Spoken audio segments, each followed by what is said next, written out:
A 4-year-old boy is shot in the chest in this South Bend neighborhood. I'm Judi Lykowski. We'll have the latest in a live report. An intense and scary night for police and a couple who say they were only trying to get a bite to eat across the street at that restaurant. At this South Bend Walgreens, a man walked in, punched a female pharmacist in the face after he didn't get needles. In less than 7 hours, 40-year-old Gregory Johnson is scheduled to die here at the Indiana State Prison in Michigan City by lethal injection. Right now, police are not confirming that on the record. This is just from sources within the department. They drive that big rig all the way from Southern California? That's right. We're inside of the RV, and Notre Dame fans, they're not going to like me right now. And Judi, I'm very anxious to see you throw a nice tight spiral. Hey, I've been practicing. It's not bad, but my catch, on the other hand, we'll have to work on. News Center 16's Judi Lykowski is on the scene now. Judi, what's going on?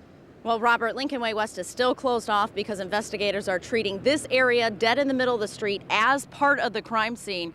Metro homicide technicians are inside where the deadly shooting happened, and they will be doing the same out here, looking for evidence that can pinpoint possibly who these 3 suspects are that committed this brutal crime. Now, the call came in to South Bend Dispatch around 4:20 that a robbery just occurred at Sam's Food Mart and Groceries. Police tell us that the call came from inside the store. 1 employee was shot.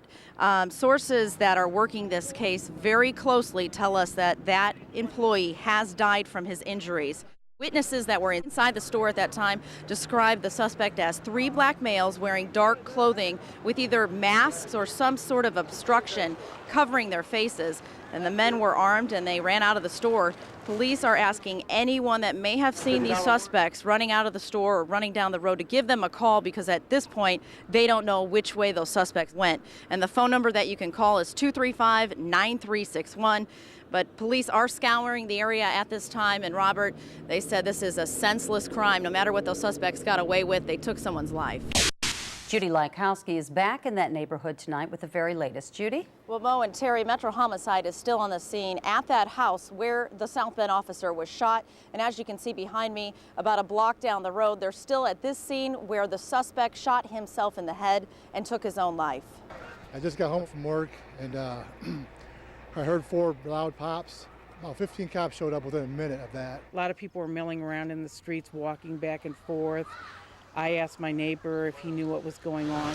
Around 6 o'clock Monday in the 1400 block of Donald Street, there was a manhunt underway.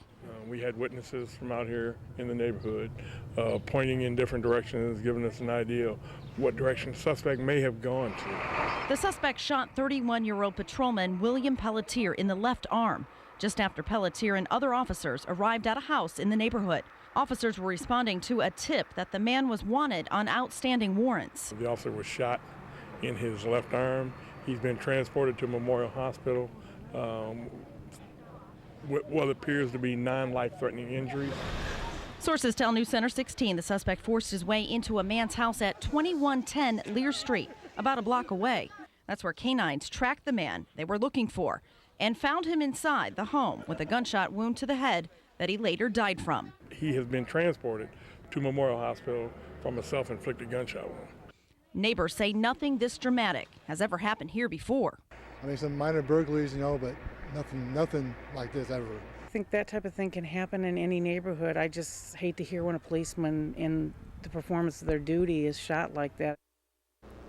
Officer William Pelletier was shot in the left arm. We're told that he is in good spirits, that's what fellow officers say, and he's in fair condition. As for the suspect, police are not willing to say much. They're not releasing a name, and they're also not releasing what the warrant was for. He was supposedly wanted for out of this county.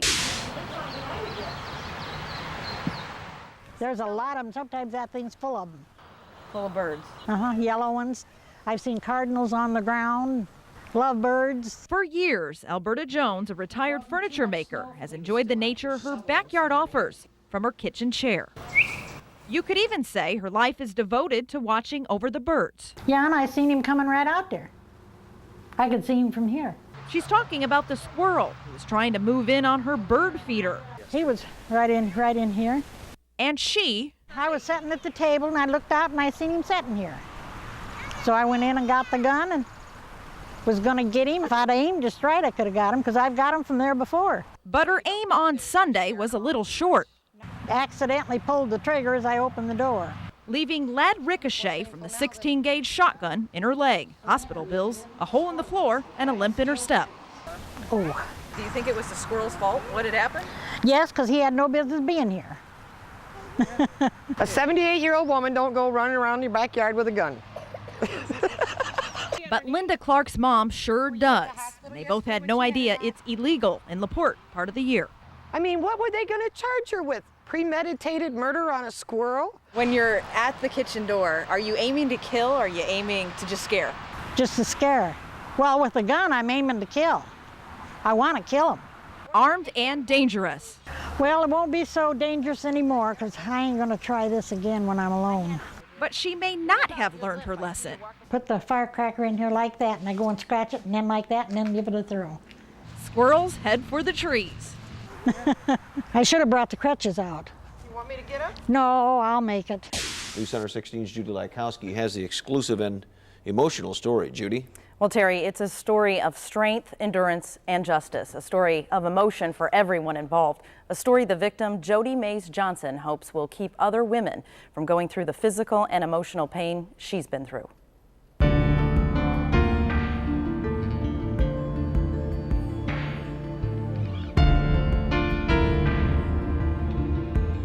I've always told myself that no matter what situation I am, I would never be in a situation where somebody's abusive or would hurt me. I'm a pretty strong person. So when her husband and father of her daughter, Jason Johnson, threatened her 2 years ago, he turned around and had a butcher knife, and he charged it towards me. Jodi filed for divorce. I told him it was over at that point. But 9 months later, after Jodi moved in with her mom and stepdad, she realized Jason still didn't think it was over. On June 26, 2005, while Jason was dropping off their daughter, the two got into an argument. He started asking questions about the person I was talking to, and they started becoming very vulgar questions. I was trying to stand up, and as I went to stand up, I said, "I'm done talking about this. I can't talk to you anymore." And that's when he pulled the knife, and he just stabbed me. I just remember grabbing my chest, and as I was shutting the door, I said to him, "I can't believe you just did this." And as soon as I did that and saw that he was running away to his truck, I turned around and shut the door and came in. So I grabbed the phone.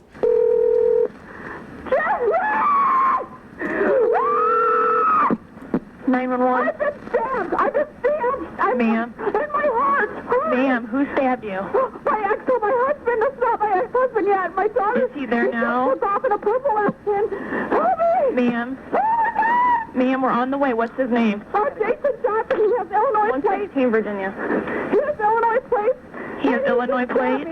Okay, he left in a purple S10. And I walked to the window and I looked out the window and started telling the police officer which way he turned on Lincoln Way, what he was driving, what license plates, you know. And I slid myself down to the floor. And I remember being here and being awake. Okay, we're on the way. Just stay on the phone with me, okay? Ma'am, try to stay on the phone with me, okay? I don't feel good. I understand that. We've got help on the way. Jodi identified Jason on the 911 tape as the person who had stabbed her. They actually had him in custody before they got to her house. He admitted having stabbed her in the chest. He admitted having the knife. Dave SZYMANSKI was a juror on the case. It was difficult, very emotional on a lot of people. Liz HURLEY tried the case. Jodi's clearly a survivor. She knew she had a lot to live for, and she made sure that that happened. Please hurry, get here, hurry. Ma'am, we're on the way. Just stay on the phone with me, okay? I can't really hang on to the phone. I know. Try to, though, okay? It was a very moving moment. There were tears, shed throughout the courtroom from a lot of folks as that tape played. Yeah. But was there enough evidence for the jury to convict Jason Johnson on charges of attempted murder and aggravated assault? Were you thinking about the daughter that would not have a father? Definitely comes into play. Had it been 20 seconds later, the daughter wouldn't have had a mother. Tonight on News Center 16 at 11, we'll tell you how this case played out yesterday in a St. Joseph County courtroom. Tonight, you'll see if justice for Jodi prevails.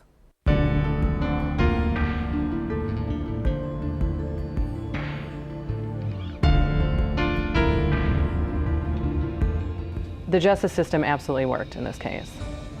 From start to finish, the system worked. Jodi did, in my opinion, I guess, everything right.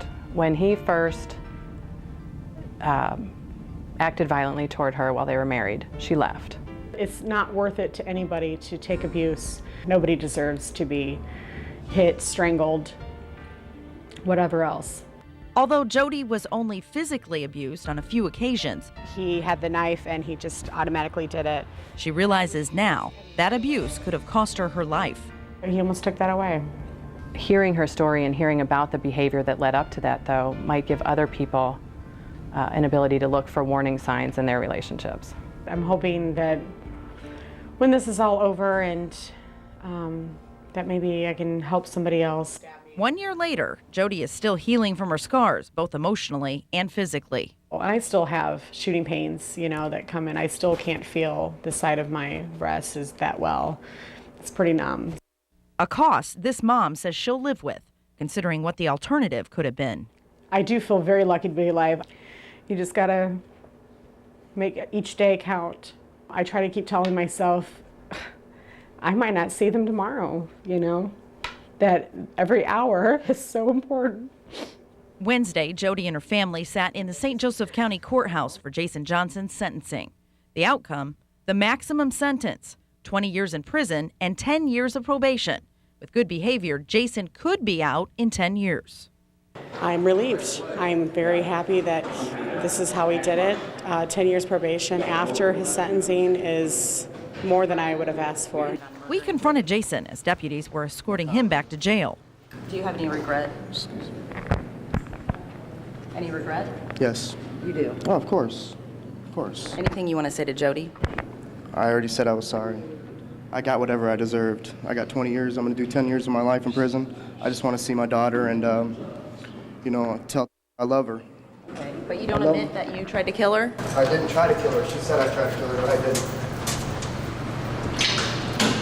I didn't try to kill her. But the jury thought otherwise and convicted him of attempted murder, creating justice for Jodi. I'm happy, I'm relieved, and I think justice has been done.